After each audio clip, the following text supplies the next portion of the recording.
It ain't but one guy. Hold on. It's one guy. We ain't but one guy. It ain't but one guy keeping him away from him. That's Terence Crawford. Hey, but one guy. Everyone in the room picked you to win. Everyone that I asked. Everyone. Except for me, guess what? Because I heard he could really play. No. He can't even be Shakur. He can't fuck with me. So, you. What's Shakur lied to you? You lost. I seen the videos. You ain't seen my video. Oh, I didn't. Exactly. I just seen the videos. Exactly. What happened? Now that you take care of business, how does you and Devin Haney end? How does that fight go? Knockout. Say this. Devin Haney being at 147, he called Devin Haney out. What do you think about that fight if it's 1 or 2 fights away? It's kind of a tough fight right now because Devin Haney is right back at the top of his game. Devin showed that the weight loss was probably causing him to not have as good punch resistance, and it also probably wasn't causing him to have as much power or explosiveness as he has. He showed tremendous power, tremendous punch resistance in that fight against Norman, and for him to do that means that the weight was probably an issue. Now, if Keyshawn comes up, or if they even do a catch weight, a 143, 144, it's gonna be a very interesting fight because I think Devin has more tools and more IQ right now, but Keyshawn is different. So when you got a guy that's different, and that's why I also said that. Terence Crawford warns Devin Haney that betting on Keyshawn Davis is unwise, insisting Haney will struggle against Davis's power and relentless style. I said I guarantee you he'll beat you though. How you gonna bet on somebody else? I'm gonna bet on him against you. I will beat you. No, you can't beat me, but I bet he beat you and I beat you. Terence Crawford cautions Devin Haney, stating the sport will consume him if he underestimates Keyshawn Davis's power and hunger. The sport chew you up and spit you out. You know, out with the old and with the new. Ali, well, as y'all ask him questions, I think about Muhammad Ali. Keyshawn Davis, supported like a brother by Shakur Stevenson and Terence Crawford, learns from Shakur, who declares it's now Davis's time. When we kind of having our, that, nigga, come on. Yeah. We getting past that, and that was your turn, and I'm not gonna allow and sit back and allow you to even waste that talent that you got, because I've been told, Key, for years, bro, you could be one of the best. All you gotta do is just, boom, discipline. You know, with both of y'all being the best, they always gonna want it. And they gotta come with it. You know they always gonna want to see it, though. You know everybody always gonna want to see it. We get to see it. I want to. Keyshawn Davis confirms ongoing talks, promising the Devin Haney fight will occur in 2026, setting a highly anticipated showdown. Said, let's do it. You know, I know he's dealing with some legal issues. I don't know what happened. He said he had to turn himself in, but I believe he tweeted like, Keyshawn, let's do it. I mean, he said that? Yeah, but he tweeted like something like that. Yeah. Well, you know, Bill was in my DMs. We already was talking about it, honestly, before he even hit the media, so I know it's going to happen in 2026. And you're good going straight to Devin in your first fight at 47? If it make money, it makes sense. Right. So obviously I want to get your take on your brother. Shakur, dominant performance. Roy Jones Jr. praises Keyshawn Davis, highlighting his elite level of opposition. Competition. He's fought some elite guys. He's come up short, but he's always fought hard and he's never been stopped. I thought Keyshawn looked really, really good early on in that fight. He looked very poised, and Jermaine was fighting a fight that you typically don't see him fight. Jermaine is known for being very physical, very rough, and he's gonna make it dirty if he has to. He was laying back, and it looked like he was allowing Keyshawn to take some ground and get established, but then Ortiz flipped the script and changed the game plan. He started to get into his normal bag of roughhousing and making things dirty. And I said, man, I like that. I was telling Shakur, I was in the locker room watching, I said, I like what he did right there, because he went away, let you get comfortable, and then he said, no, here I am. I'm gonna be the guy that you actually thought you was gonna be fighting, but I'm not gonna do it in the first round. You saw Keyshawn have to make some adjustments too, and I love Roy Jones Jr. advises Keyshawn Davis to take 1 or 2 more fights before challenging Devin Haney for greater preparation.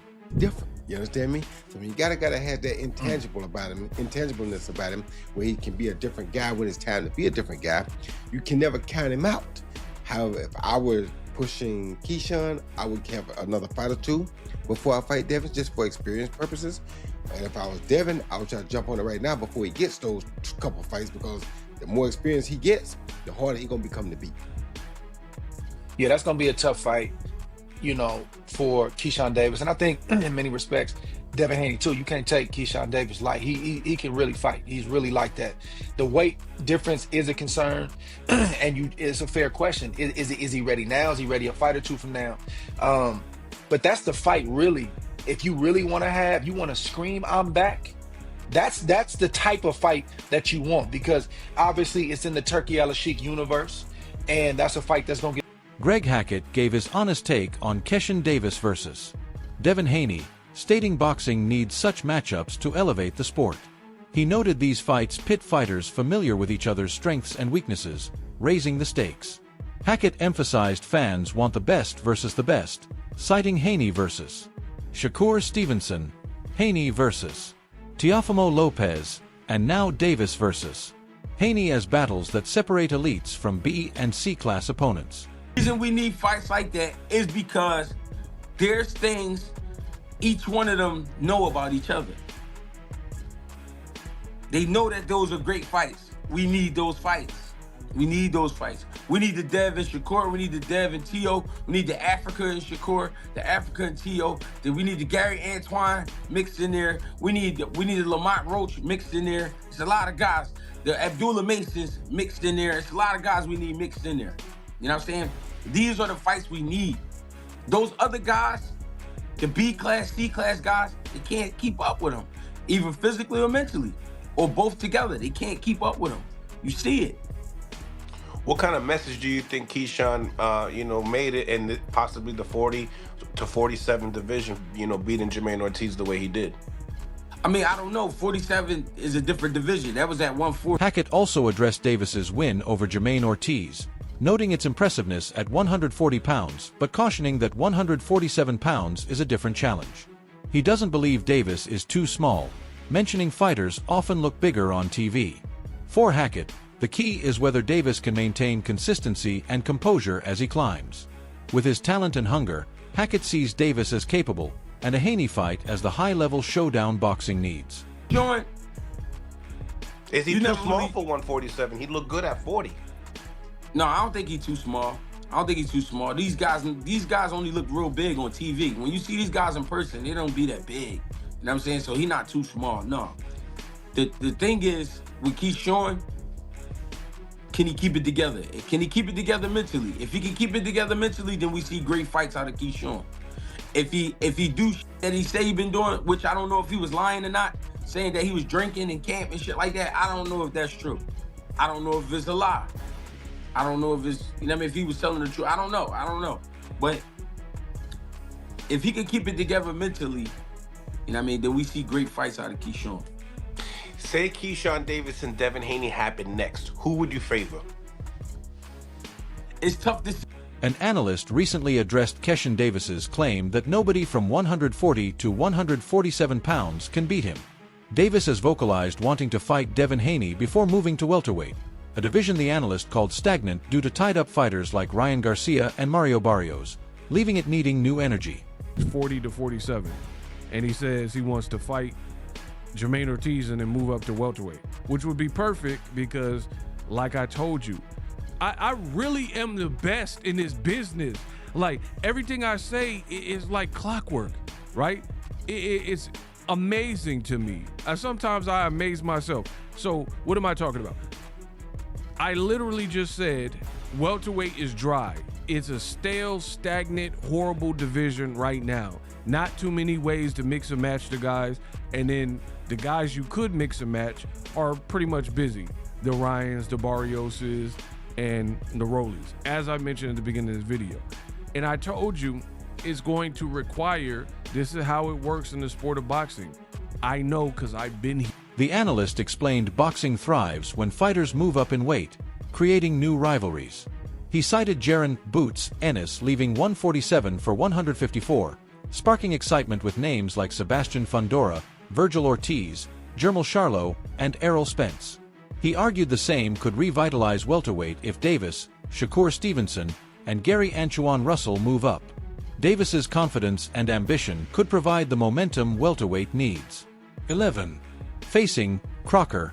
First is part of Davis's strategy to gain leverage in negotiations with Haney. People can't make 40 anymore, just like Jaron Boots Ennis couldn't make 47, and he moved up to 154. Now 54 is cracking. They got 54 out here cracking. Tons of names where you can mix and match the Funduras, the Virgil Ortiz, Jermell Charlo, possibly Errol Spence, Murda Zylev, Boots, right? You got tons of ways you can mix and match these people. 47 right now is dry, so it's going to take Shakur's and the Keyshawns and Gary Antoine Russells or the El Rayos, you know, different Edwin De Los Santos, Matias, different guys to move up to start to purge and like fill out the division. Right now, it's not many options. Again, Devin versus Louis Crockpot is a terrible fight, and I don't know anyone that wants to see. The reasoning is clear.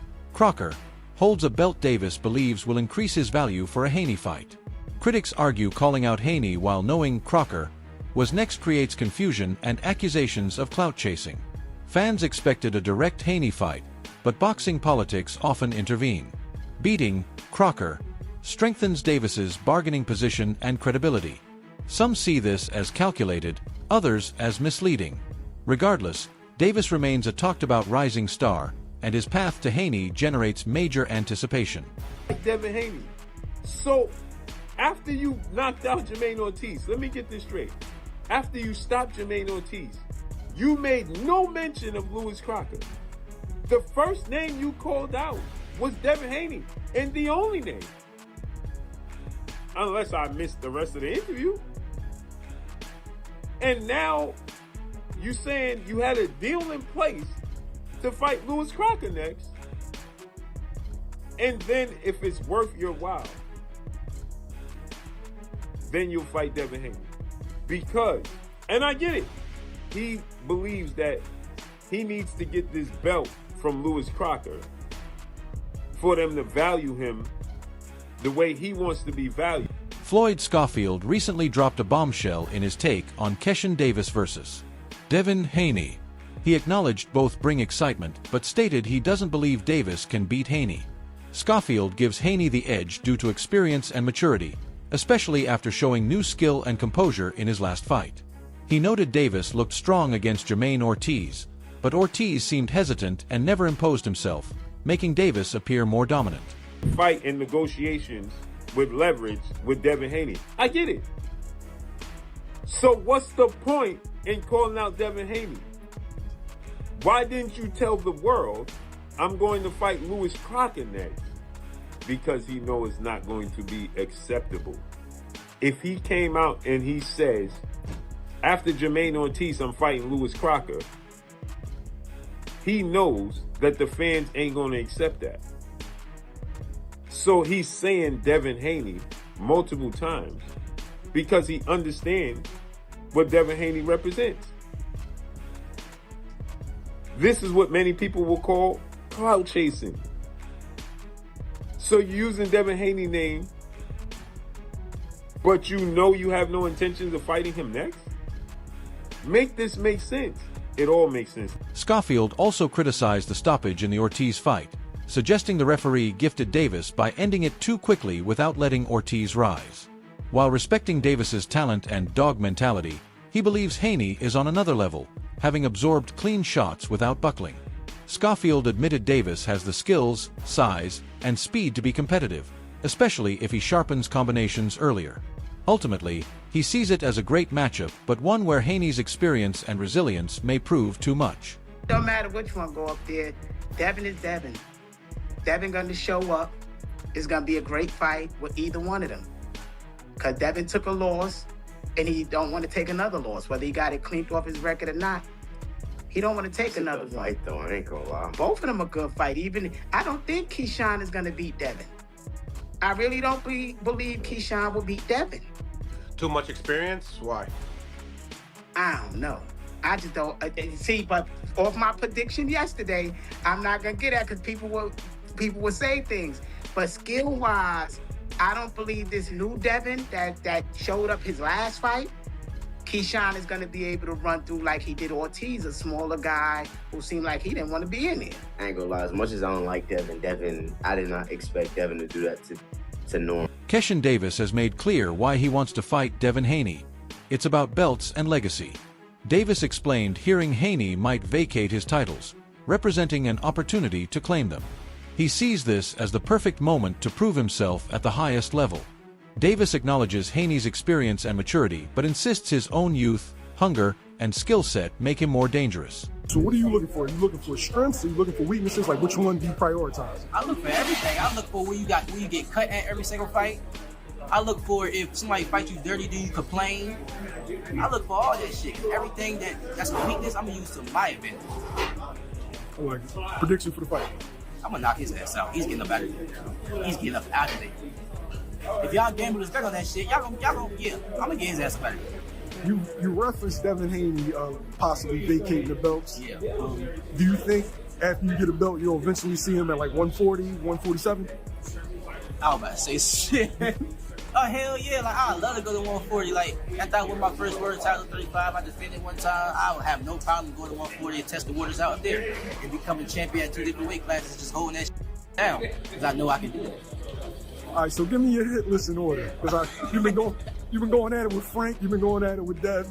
One was catching too, and then even fuck with Devin. So I don't know.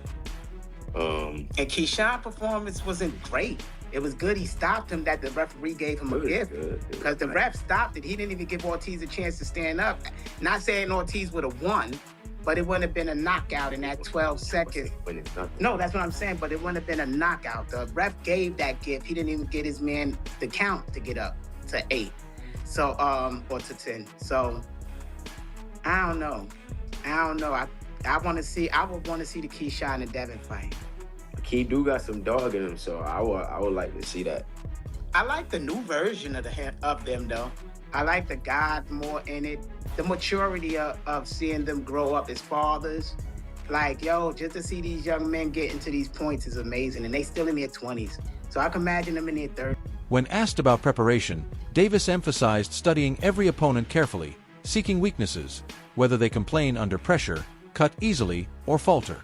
He knows Haney will test his experience, but Davis believes Haney cannot match his speed, power, and relentless drive.